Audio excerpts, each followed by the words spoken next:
Oh, tignan nyo guys, oh, yung pusit.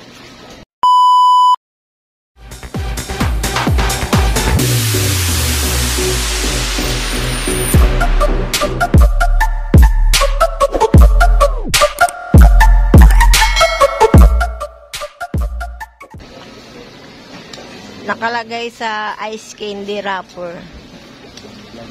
Oh, dineliver dito sa Boracay para hindi daw masira. Saan to galing, ha? Saan to galing? Antique? O Rojas?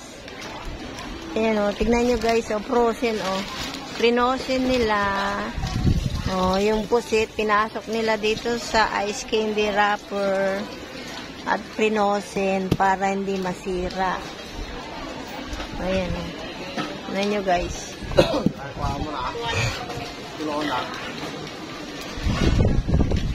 Ano, yan o, tinatanggal na nila.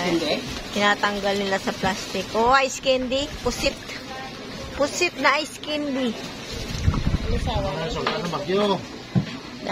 Dahil sa may bagyo, ganito ang ginawa nila. Para-paraan lang, para hindi masira ang stock.